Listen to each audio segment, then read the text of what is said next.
Gracias, Señor, te damos por esta oportunidad que nos das de estar aquí en este lugar proclamando tu evangelio, reconociendo a tu Hijo Jesucristo, su resurrección y permitirnos, Señor, como congregación, exaltar el nombre que es sobre todo nombre, el Señor Jesucristo. Esto hacemos y queremos seguir haciendo. En su nombre te lo pedimos. Amén. Esta semana, pues es una semana que muchos toman de descanso y se nota. Hay muchos que están de descanso. Hay encuentros con la familia, hay personas que se van de paseo a disfrutar su tiempo libre. Hay sol, claro que ayer llovió, pero esta semana ha estado soleada. Y también es un tiempo para pensar en lo que en realidad importa. Me alegra que esté usted acá, porque hay algo que es más importante que cualquier viaje, que cualquier tradición, que cualquier costumbre religiosa. Más importante que incluso cualquier preocupación que usted pueda tener en este momento. Este domingo celebramos lo que el mundo llama la Pascua o el Día de Resurrección. Pero la pregunta que quiero hacerle esta mañana y con lo que quiero iniciar es ¿qué significa para usted esto? ¿Es simplemente una fecha más en el calendario? ¿Un domingo más? ¿Es una excusa para comer pescado? Puede ser. O tal vez seguir alguna costumbre religiosa heredada de la familia. ¿Realmente entiende aquel domingo en Jerusalén hace más de 2000 años? Porque si lo entiende, entonces sabrá que esta es la noticia más grande que hay sobre este universo. Más gloriosa y más urgente que cualquier otra cosa que un humano pueda escuchar. Y así es como lo ve el apóstol Pablo. Él está escribiendo a una iglesia que está llena de problemas, llena de divisiones, llena de confusión. Una iglesia que no es tan distinta como muchas iglesias hoy en día. Y entonces él sintió la necesidad de volver a lo esencial como lo estamos haciendo hoy. Volver a lo fundamental. Y él les dice, hermanos, les recuerdo el evangelio, el cual también recibieron, en el cual estás firmes, por lo cual son salvos. Si eso es lo que creyeron. Y hoy vamos a hacer lo mismo. Vamos a volver al principio. Porque tal vez aquí hay personas que nunca han escuchado el evangelio verdadero del Señor Jesucristo, el mensaje. O personas que lo han oído tantas veces que han dejado de prestarle atención. O quizá usted que es cristiano está un poco confundido. Esto porque ha escuchado de muchas personas diferentes mensajes, muchas versiones de cristianismo que no tienen nada que ver con lo que enseña la Biblia. Y mi invitación esta mañana es simple, pero es urgente. Le pido que escuche el evangelio como si fuera la primera vez que lo escucha. Como si dependiera de él, como si dependiera de esas palabras, porque en realidad depende de ellas. Hoy no voy a hablar de teorías ni de opiniones, no voy a hablar de hechos, de algo que ocurrió en la historia así, de que la tumba está vacía así, de que la cruz está ensangrentada así, de un Salvador resucitado. Y vamos a ver con la ayuda de Dios por qué es que eso cambia todo, la resurrección. Así que acompáñeme a 1 Corintios capítulo 15 y vamos a leer los primeros 4 versículos que ya leyó Sergio. Pero vamos a volverles a dar lectura. 1 Corintios 15 dice, ahora os hago saber, hermanos, el evangelio que os prediqué, el cual también recibisteis, en el cual también estáis firmes, por el cual también sois salvos, si retenéis la palabra que os prediqué, a no ser que hayas creído en vano. Porque yo os entregué en primer lugar lo mismo que recibí, que Cristo murió por nuestros pecados conforme a las Escrituras, que fue sepultado y que resucitó al tercer día conforme a las Escrituras.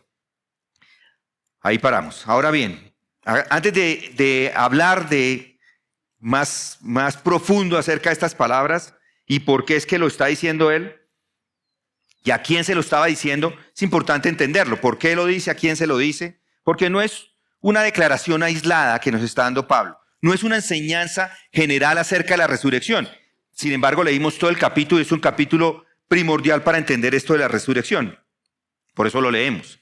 No, pero es una llamada. Es una llamada urgente a estas personas en Corintio, a esta iglesia que estaba en peligro. Peligro de olvidar lo esencial. Peligro de desviarse del centro, que es el evangelio. Peligro de perderse en asuntos secundarios. La iglesia en Corintio, como muchos de ustedes saben, era una iglesia bendecida por dones, con conocimiento, con un gran trasfondo espiritual. Ellos se reunían, participaban de los dones, tenían la cena, una congregación nacida en el poder del Espíritu, y el mismo Pablo la había fundado por medio de la predicación del Evangelio de Jesucristo y de él crucificado. Había en ese lugar conversiones reales, habían experimentado la gracia de Dios, y sin embargo, algo terrible pasó, y es que se desviaron.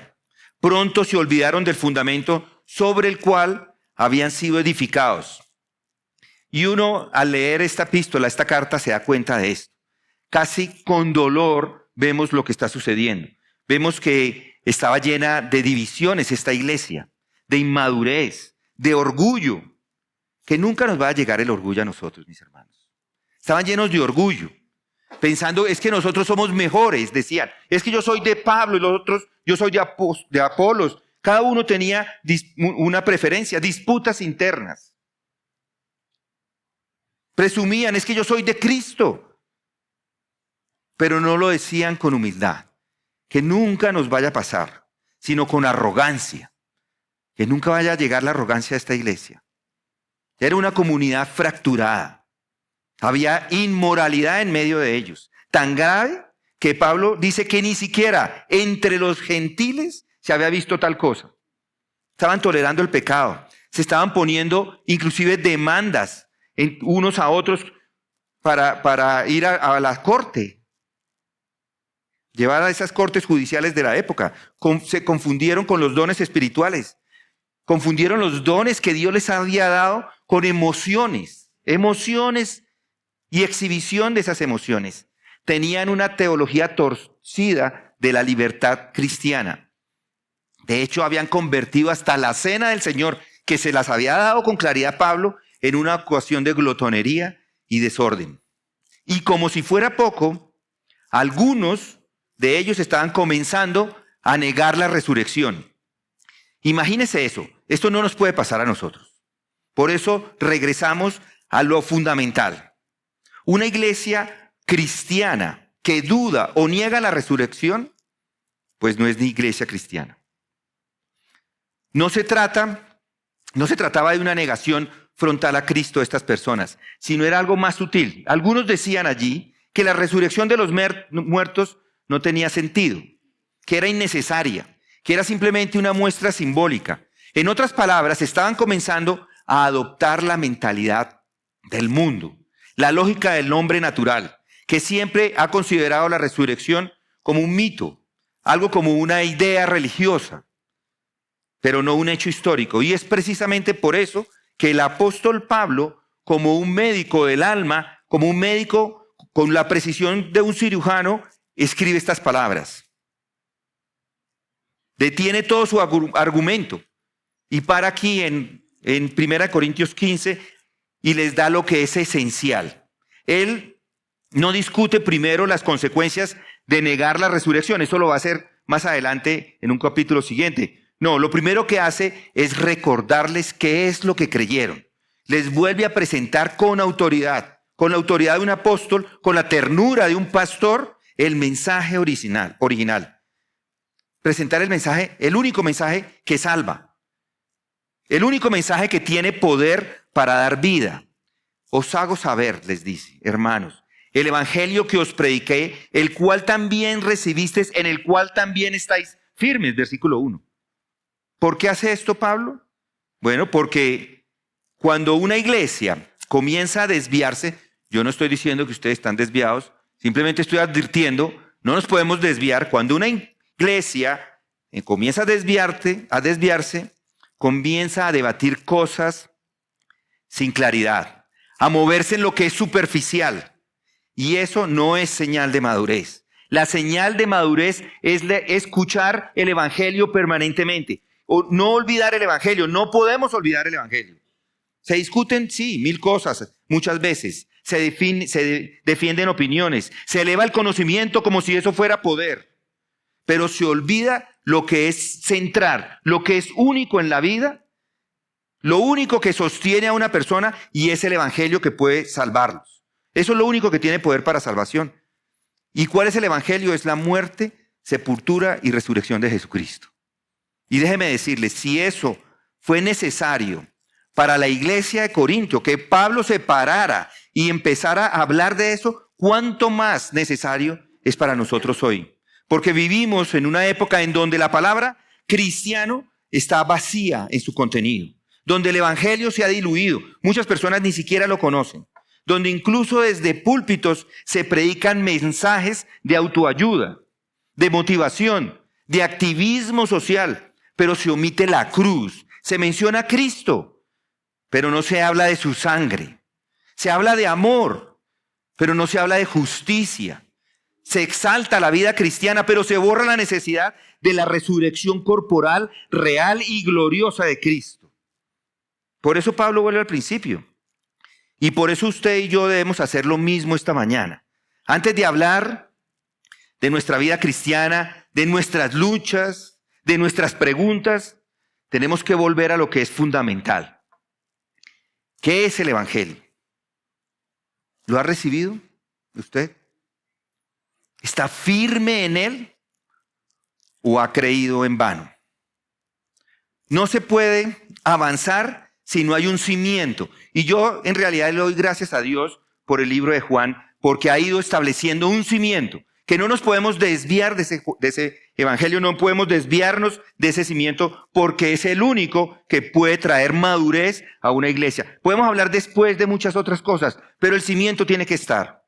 Y el cimiento es este: que Cristo murió por nuestros pecados conforme a las Escrituras, que fue sepultado y que resucitó al tercer día conforme a las Escrituras. Y es por eso que volvemos a ese mensaje. Y lo primero que entienda del mensaje es la naturaleza. La naturaleza del mensaje. El mensaje es un evangelio. Os hago saber, dice el versículo 1, hermanos, el evangelio que os prediqué es un evangelio. Es el evangelio. ¿Y qué es un evangelio? Pablo no comienza diciendo, vengo a traerles una nueva filosofía. No vengo a presentarles una nueva moralidad. No hace eso. Él dice el evangelio. ¿Y qué es eso? Son las buenas noticias. Es una proclamación de la victoria conseguida. Es lo que él anunciaba cuando las personas anunciaban cuando regresaban de una batalla, victoriosos. Cuando se enviaba un heraldo, que es una persona que va corriendo por las ciudades gritando, ganamos, ganamos. Esa es la idea del evangelio. El enemigo ha sido vencido. Estamos en paz. Y eso es lo que es el cristianismo. No es una religión, es una noticia. No es una lista de deberes, es un anuncio. El anuncio que Dios ha hecho. ¿Sí lo nota? Pablo no empieza diciendo lo que usted tiene que hacer.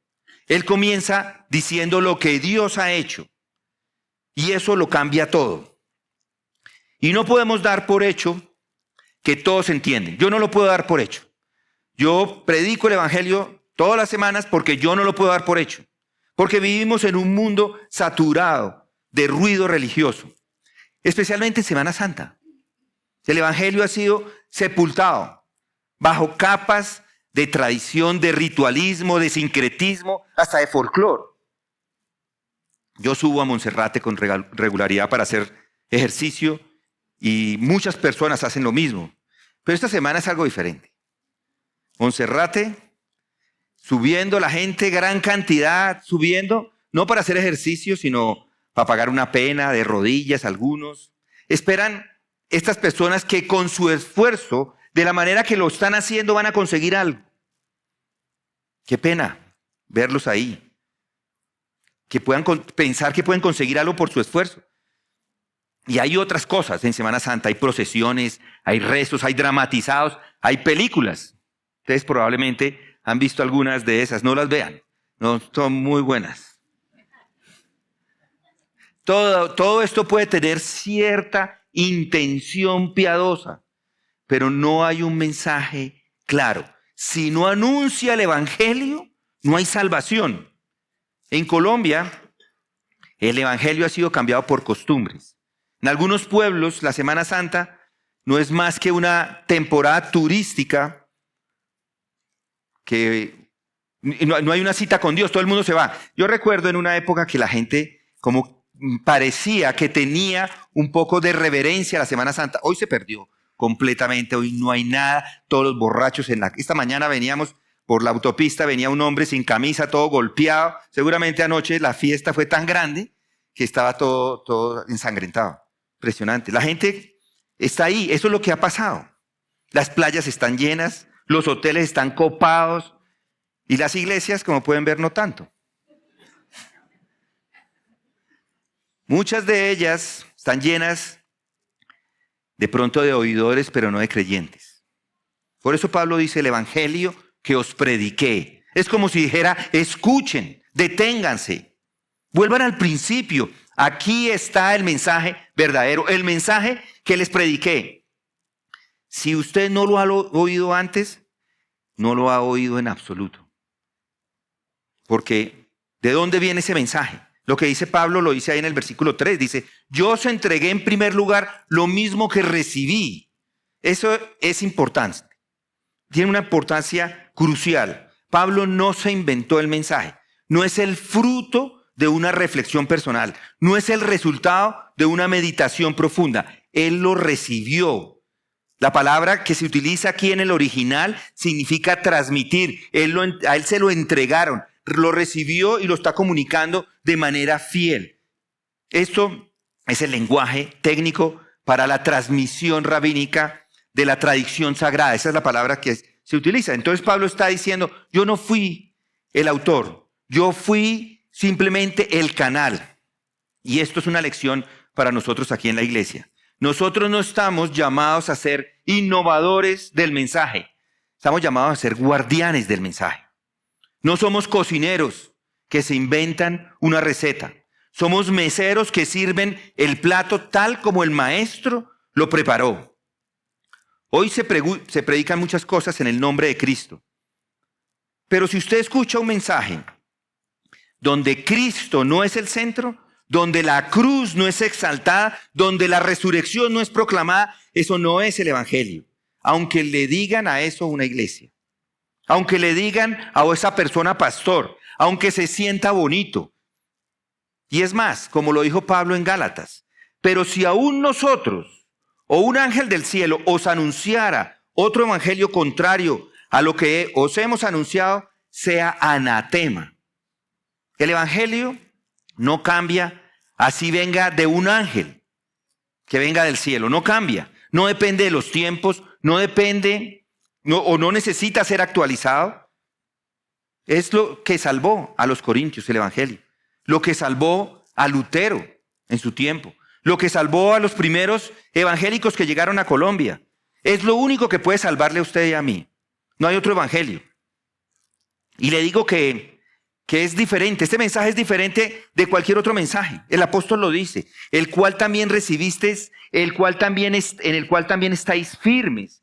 El evangelio no es simplemente una idea interesante, no es una teoría para debatir, es un mensaje que transforma vidas, que salva almas. El verbo que Pablo usa, estáis firmes, es estar de pie sin caerse.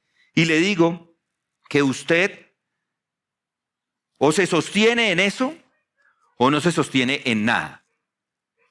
Permítame darle un ejemplo. Piensen en un puente, en el puente de Boyacá. El otro día pasamos por allí, lo recordé. Es algo pequeño, ustedes que lo han visto y no tiene mucha gracia, ¿no? Pero es el puente más importante de Colombia, por lo que significa para la historia de nuestra independencia. Muchas personas lo visitan, allá hay un terreno grande, toman fotos, recuerdan lo que representó para el país, pero nadie depende de ese puente para vivir. Es un símbolo. Ahora les digo, el evangelio no es un símbolo. No es un símbolo. Es un puente real. Es la única forma de cruzar del pecado al perdón, de la muerte a la vida. Si usted no está parado sobre ese puente, usted sigue del lado equivocado. Y noten cómo lo dice Pablo, en el cual también estáis firmes si tenéis la palabra que os he predicado. Sois salvos si no creísteis en vano. En otras palabras, usted no puede oír el evangelio, puede repetirlo, puede incluso emocionarse con él y aún no ser salvo. Debe creerlo. Si no creéis, debe creerlo. ¿Cuántas personas hoy, colombianos, podrían repetir el credo apostólico? Muchos. Pero ni siquiera han sido transformados por la cruz. ¿Cuántos repiten en este día, Cristo ha resucitado?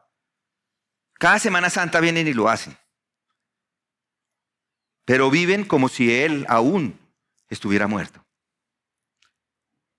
La aplicación para nosotros es directa, urgente y personal. ¿Ha recibido usted el evangelio? ¿Está firme con él? ¿Lo ha creído en verdad o en vano? Querido hermano o hermana visitante, no se quede del otro lado de la orilla. No se conforme con saber sobre Cristo. Pregúntese con toda sinceridad, ¿estoy parado en esa roca? ¿Estoy descansando en esta buena noticia como mi única esperanza? ¿Y usted que dice que es creyente en esta iglesia? ¿Está predicando el evangelio? ¿O se ha distraído con otras cosas? ¿Está seguro de que las actividades, las tradiciones, los programas están centrados en la verdad? Porque no hay otro fundamento que el que está puesto, el cual es Jesucristo. Y este es el evangelio, que Cristo murió por nuestros pecados, conforme a las Escrituras, que fue sepultado y que resucitó al tercer día conforme a las Escrituras. Esa es la naturaleza del mensaje. Es un evangelio. ¿Y cuál es el contenido de ese mensaje? Y es que Cristo murió por nuestros pecados. Ahí dice el versículo 3. Cristo murió por nuestros pecados conforme a las Escrituras. Ese es el centro del mensaje cristiano. No hay nada más claro y glorioso que esa afirmación. Cristo murió. Ese es el corazón del evangelio. No dice Cristo enseñó. No dice Cristo dio ejemplo. No dice Cristo fundó una religión. No, dice Cristo murió. Y hay muchas personas que aceptan a Jesús como un gran maestro moral. Los liberales lo ponen al lado de Sócrates o de Buda o de Confucio. Los líderes religiosos lo mencionan con respeto. Y hasta los niños en una escuela aprenden que fue un hombre bueno. Pero eso no es el cristianismo. Eso es religión vacía. Porque el centro del mensaje no es lo que Cristo enseñó, sino lo que Cristo hizo. El cristianismo es una fe centrada en su muerte, en la cruz, en una sustitución. Y esto ofende al mundo y siempre lo ha hecho. Los judíos esperaban el Mesías conquistador, no el Mesías crucificado. Los griegos querían una filosofía sofisticada, no un carpintero ensangrentado. Y hoy no es distinto. Las personas quieren una fe que les motive, que les haga sentir bien, que les hable de éxito, de prosperidad, pero no quieren hablar de la muerte, de la cruz, de la sangre, del pecado. Y sin embargo, Pablo lo dice, Cristo murió. Y sin eso no hay evangelio. ¿Quién murió? Pablo lo dice con claridad. Cristo. Él no dice Jesús. Podría haberlo dicho Jesús y era correcto. Pero él dice Cristo. El ungido, el Mesías prometido. Este no es un hombre común. No es un mártir. No es una víctima de un sistema. Es el Hijo encarnado de Dios. Es el cumplimiento de las profecías que encontramos en el Antiguo Testamento. Desde Génesis hasta Malaquías, todo apuntaba a Él, al Cristo. Es el Cordero que murió en lugar de Isaac. Es aquel animal inmolado para cubrir la vergüenza de Adán y Eva. Es aquel Cordero pascual cuya sangre protegió a Israel del juicio en Egipto. Es el siervo sufriente de Isaías 53. Es el Mesías muerto en Daniel 9. Todo en el Antiguo Testamento apuntaba a esta muerte. Y cuando Cristo fue colgado en la cruz, Él estaba cumpliendo una por una todas las escrituras que hablaban de Él. ¿Y por qué muere? Aquí llegamos al mismo núcleo del mensaje. Cristo murió por nuestros pecados. Esto no es un accidente, esto no es un error judicial, esto no es una tragedia, esto es una transacción divina como vimos el viernes. Fue expiación, fue sustitución, fue un castigo vicario. Y la palabra que Pablo usa dice por nuestros pecados. Significa literalmente en lugar de nosotros, en lugar de nuestros pecados y por causa de nuestros pecados. Esto es un lenguaje legal. Cristo se ofrece para pagar la culpa que nosotros merecíamos. Ahora escúcheme bien. Esto no es simplemente una idea bonita. Esto es la doctrina fundamental. Cristo murió porque Dios es justo, porque Dios no puede pasar por alto el pecado. Y si usted no ha entendido eso, entonces no ha entendido la cruz, que es lo más importante. Mire a la cruz. ¿Qué ve allí? ¿Ve ternura?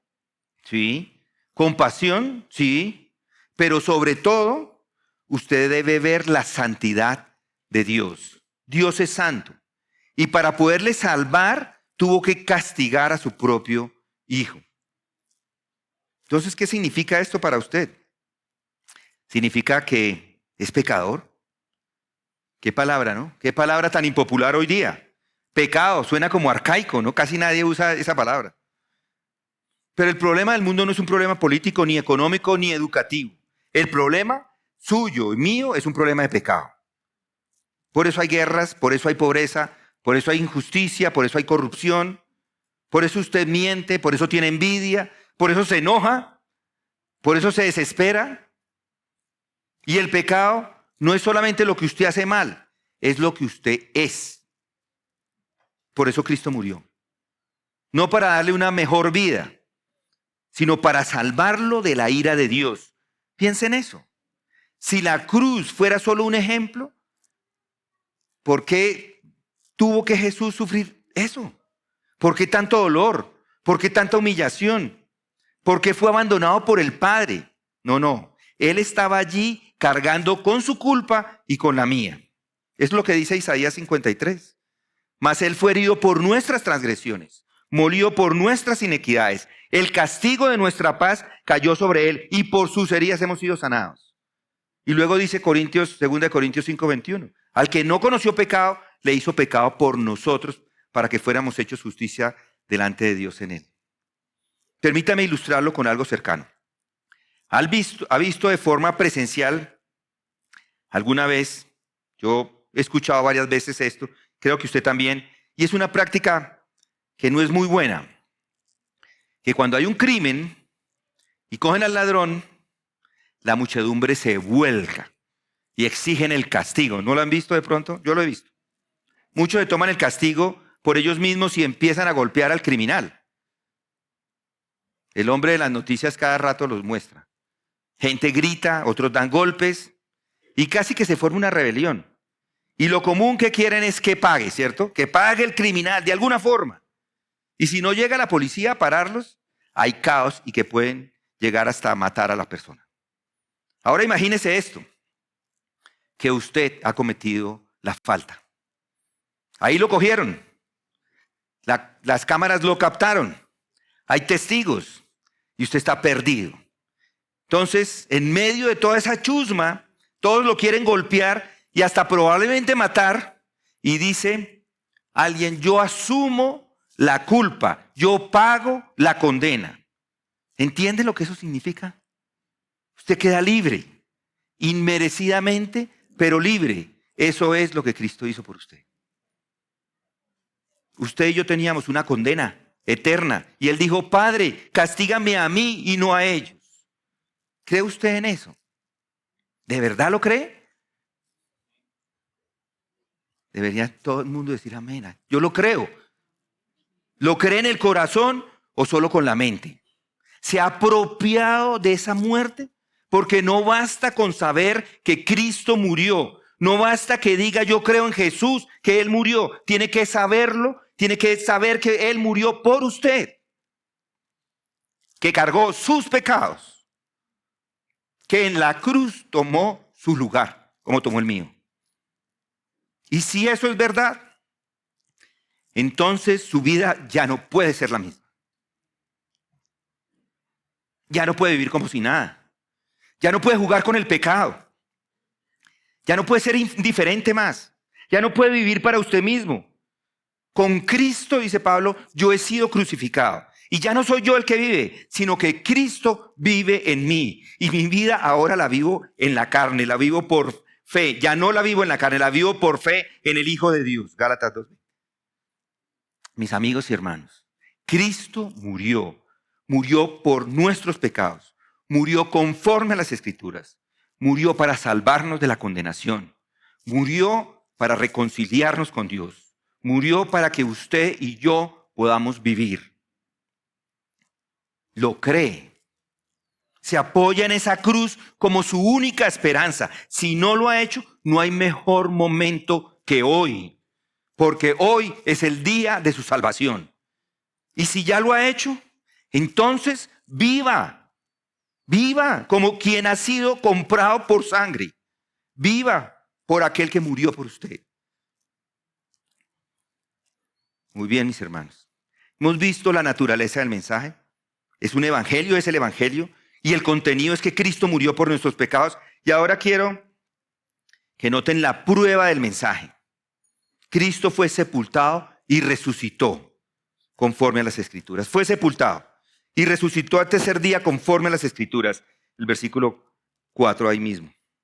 Hay una realidad histórica del evangelio. Hay algo profundamente hermoso acá, hasta subversivo para la mente moderna. Es la forma en que Pablo construye este pasaje. Él no va a los sentimientos. No se apoya en la mística. No depende de símbolos. Él va a los hechos, a realidades históricas. Cristo murió, fue sepultado y resucitó. El evangelio no es una idea religiosa, no es una declaración histórica. No estamos hablando de lo que sentimos, sino de algo que ocurrió. Usted podría no sentir nada esta mañana, pero esto es verdad igual. Sigue siendo verdad si no sienta. Y su eternidad depende de esto. Y Pablo insiste en este hecho de forma enfática. Fue sepultado y resucitó. ¿Por qué menciona la sepultura? ¿Se han puesto a pensar? Porque la sepultura es una confirmación de su muerte. No fue un desmayo, no fue una simulación, no fue un truco, fue una muerte real y por eso es que lo ponen en la tumba. El sepulcro quedó completamente cerrado, le ponen una piedra gigantesca y la tapa y luego le ponen unos guardianes romanos allí vigilando. Ese es el sello de que el Hijo de Dios murió verdaderamente. Y si murió verdaderamente, resucitó verdaderamente. Y eso lo cambia todo.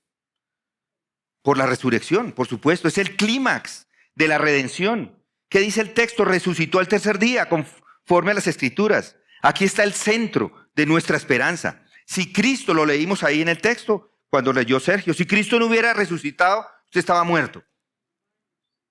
Estaríamos aún perdidos. Estaríamos en nuestros pecados.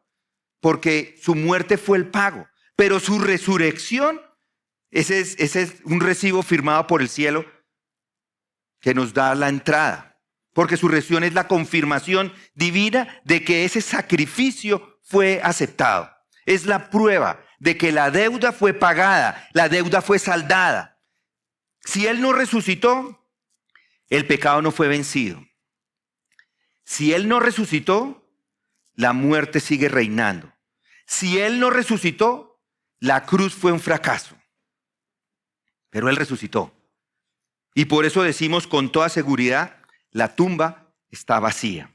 Cristo vive y eso cambia absolutamente todo. Y Pablo repite esa frase, conforme a las Escrituras. Lo dice tanto de la muerte como de la resurrección. ¿Y por qué lo dice? ¿Por qué lo dice? Porque quiere recordarnos que esto no fue improvisado. Todo estaba anunciado. Todo fue profetizado. Piensen esto.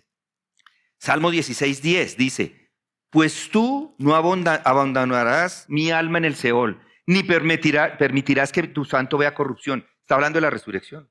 Isaías 53:10 dice también, no solo habla de su muerte, sino dice, verá a su descendencia. Él resucitará y va a poder ver a su descendencia después de esa aflicción que vivió. O Oseas 6:2, nos dará vida después de 2 días. Al tercer día nos levantará y viviremos delante de él.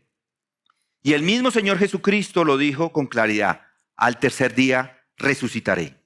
La resurrección estaba escrita, y no solamente escrita, estaba garantizada, porque Dios no puede mentir. Esto no es como los milagros inventados por los curanderos, ni como las predicciones de los falsos profetas. Esta es una promesa cumplida del Dios eterno. Piense en Lázaro. Cuando Cristo se acercó a la tumba, Marta le dijo, Señor, hiede ya, porque es de 4 días. Pero Cristo dijo a Lázaro, ven fuera. Y el muerto salió. Y eso es solamente un anticipo. La tumba no puede retener y no pudo retener al autor de la vida. El sepulcro se abrió, el ángel removió la piedra. No para dejar salir a Jesús, sino para mostrarle a todas las personas que la tumba estaba vacía. Los soldados temblaron, las mujeres se asombraron, los discípulos dudaron, pero igual él estaba vivo. Este es el mismo Cristo resucitado que les anuncio hoy. Permítame traerles esto a nuestro contexto. En Colombia, cuando un líder religioso muere, ¿qué se hace? Se lo entierra, se le rinde homenaje, se le construye un mausoleo. En Mompox, por ejemplo, está llena de obispos de los tiempos pasados. ¿Y la gente qué hace? Vaya a verlos. Pero nosotros no seguimos a un muerto. No hay tumba que venerar. No hay huesos que buscar. Cristo ha resucitado. ¿Y qué significa eso? Significa que la resurrección no es opcional, no es un adorno de la fe, es la columna vertebral del Evangelio. Pablo lo dice más claro más adelante, versículo 14 dice, y si Cristo no ha resucitado, vana es entonces nuestra predicación y vana nuestra fe.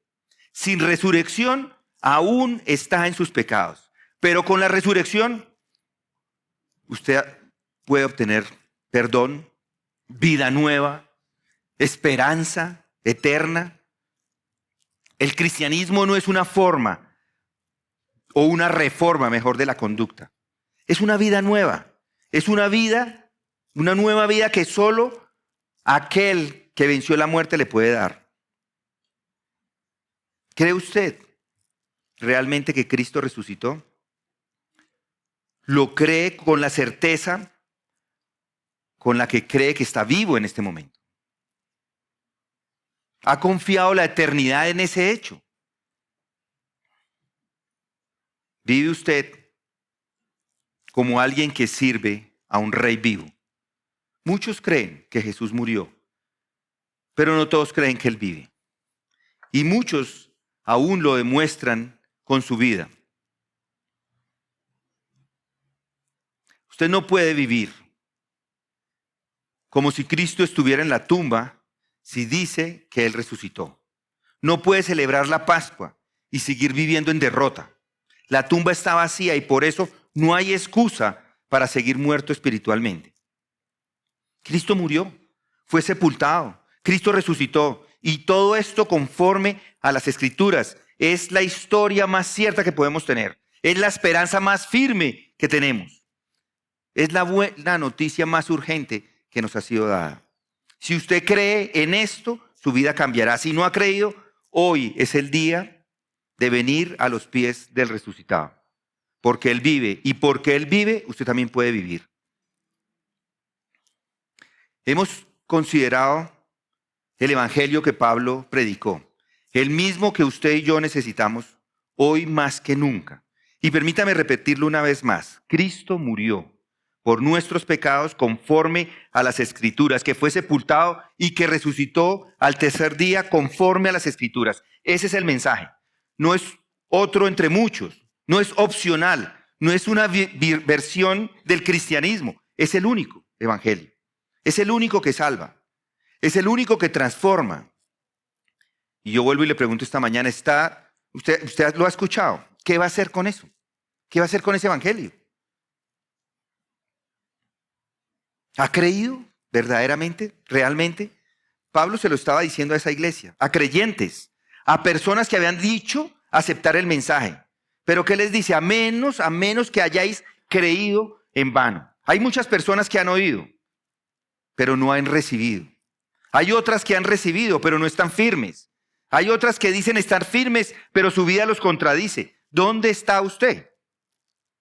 No le pregunto si vino hoy a la iglesia, no le pregunto si alguna vez hizo una oración o levantó las manos o cualquier cosa.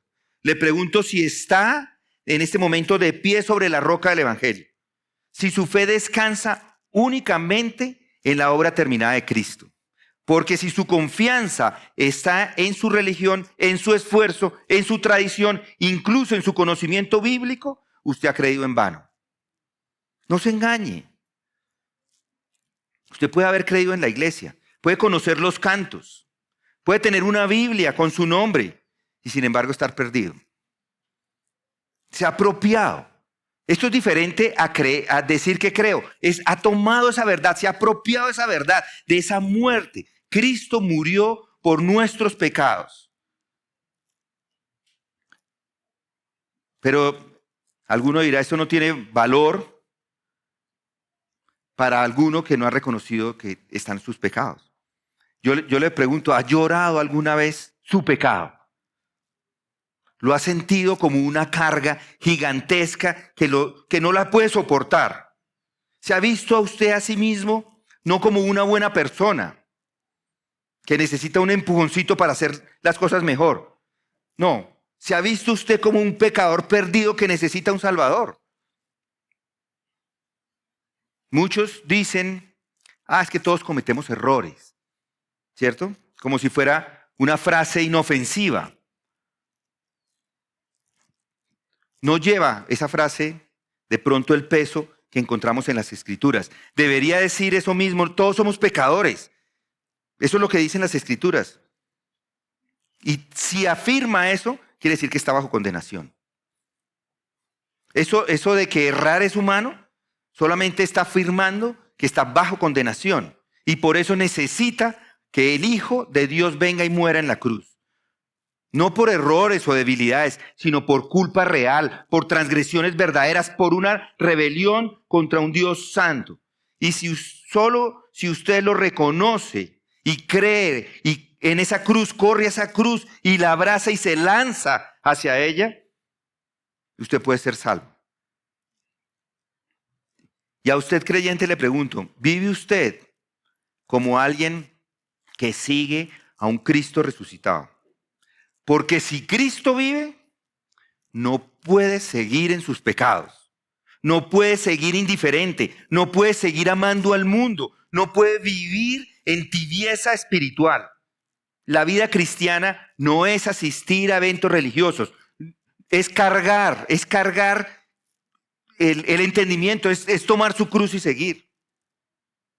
No es ponerse una crucecita acá y decir, esta es la cruz que estoy cargando. No. Es morir con Cristo. Es vivir para Cristo. Es esperar su regreso. ¿Lo está viendo así? De pronto alguno vino porque es Semana Santa. Tal vez lo invitaron. Tal vez hace años no pisaba una iglesia. Pero ahora ha oído el evangelio. No hay excusa. No hay escapatoria. Usted ha oído la verdad más gloriosa y peligrosa de este universo. Jesucristo murió, fue sepultado y resucitó, y lo hizo por usted. ¿Qué va a hacer con esa verdad? Como lo dijo Pablo en otro lugar, Dios declara ahora a todos los hombres en todas las partes que se arrepientan. Arrepiéntase hoy, crea hoy y entréguese hoy. Y si lo hace, Él lo va a recibir, no importa su pasado, no importa cuán lejos ha estado. Él vive, y porque Él vive, usted puede vivir también. Vamos a orar. Señor, eterno y glorioso, gracias por tu evangelio. Gracias porque no nos dejaste en nuestro pecado. Gracias porque enviaste a tu Hijo a morir por nosotros. Gracias porque Él fue sepultado y al tercer día resucitó conforme a tus promesas eternas. Señor, te ruego que nadie salga de aquí esta mañana sin haber sido confrontado con esta verdad, sin haber sido quebrantado por ella, sin haber sido salvado por ella. Obra, te pido, Señor, para que haya resurrección inclusive en medio de nosotros, que personas crean, que haya vida nueva, que haya perdón y esperanza, que haya una transformación de su vida. Todo por la obra, todo por la cruz, todo por su resurrección. Y es en el nombre de Jesucristo que oramos y te pedimos. Amén.